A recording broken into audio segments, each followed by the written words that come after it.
Welcome and good evening. My name is Elizabeth Yin, and sports have always been an important part of my life. I played soccer for 13 years, and I played varsity soccer for 4 years, as well as varsity track for 3. Athletics have given me an outlet for meeting new people, gaining a strong work ethic, challenging myself both physically and mentally, but most importantly, soccer and track have given me an escape from stresses at school and at home. Because soccer has done so much for me, I've always known that I wanted to progress my love for the sport by eventually coaching a team of my own. The summer before freshman year, I became involved with a local organization for special needs athletes called TOPSoccer. I coached a team of about 10 to 15 young athletes, all with disabilities such as Down syndrome, cerebral palsy, autism, and many others. I coached practices every week, and it was really just a privilege being able to witness their vitality and enthusiasm for soccer. I've watched my kids jump up and down in excitement at having scored a goal, and I've also seen some of my kids decide that they were too tired during a game, so they took a nap in the middle of the field while the ball was still in play. But regardless of the situation, everything about it was just so pure and so genuine, and I loved everything about it. And because of my positive experiences with TOPSoccer, I was motivated to become involved with even more organizations for special needs athletes. This past summer, I became a soccer coach for the Special Olympics organization. My athletes range in age from 13 to 20 to 30 to even 40, but they all share a common love for soccer.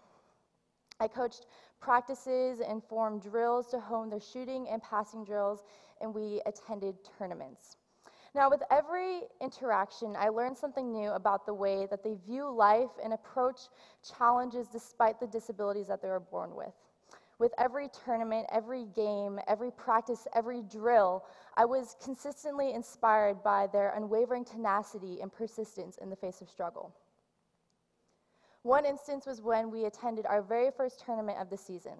We attended the Fall Regional Games in Irvine, and being a new coach to Special Olympics, I was excited and I was eager to finally see my team play in a game setting. We get to the tournament and we play our first game and we lose 5-1. Now, throughout the game, I was upset and I was disappointed, but most importantly, I was nervous for how my athletes would react once the game was finally over. But when the final whistle sounded, my athletes cheered and hugged each other, and they kept saying, "We scored a goal." And can you imagine if every athlete was that excited to lose? But seeing how much fun my athletes had, I looked excitedly at the schedule to see who we were playing in the game later in that evening. And because of a lack of Special Olympics teams in the area, we were playing the exact same team again. I was a little bit disappointed because I really wanted my athletes to get the experience of winning. But they remained positive, and they came out optimistic, and they came out strong, and although we lost 3-1, so there was improvement. The second tournament that we attended were the Fall Regional Games in Southgate. So my mindset going into this tournament was, okay, it's an hour away from the last one. It's a bigger event than the last one. There's no way we could possibly be playing the exact same team again. Boy, was I wrong. So we get to the tournament, I look at the schedule, and all I'm thinking is this some kind of sick joke?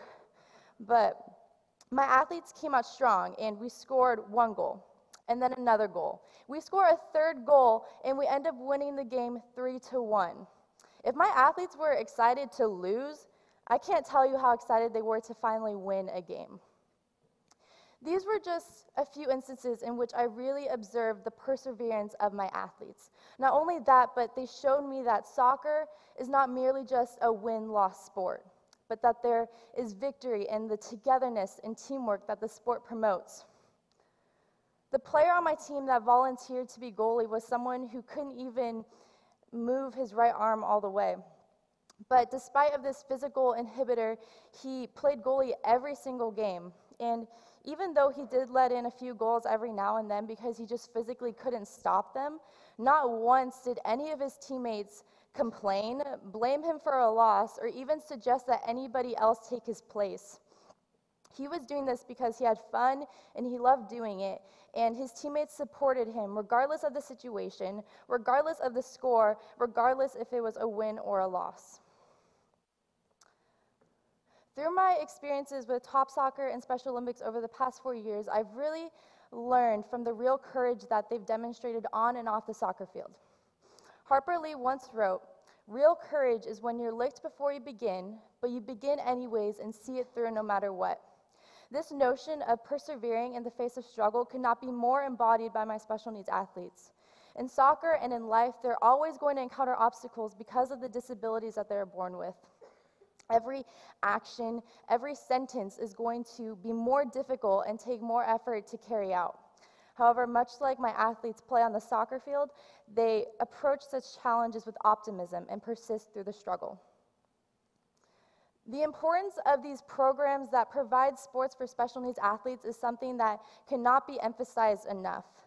Much like how soccer and track provide me with an escape from stresses either at school or at home, organizations like Special Olympics and TOPSoccer provide these athletes with an escape from the challenges of living life with disabilities. Not only is it important that these athletes engage in sports like soccer, but it's even more important that we engage with them because they learn from us and we learn from them. Because of how much I've learned from my special needs athletes, I wanted to share my experiences with my peers.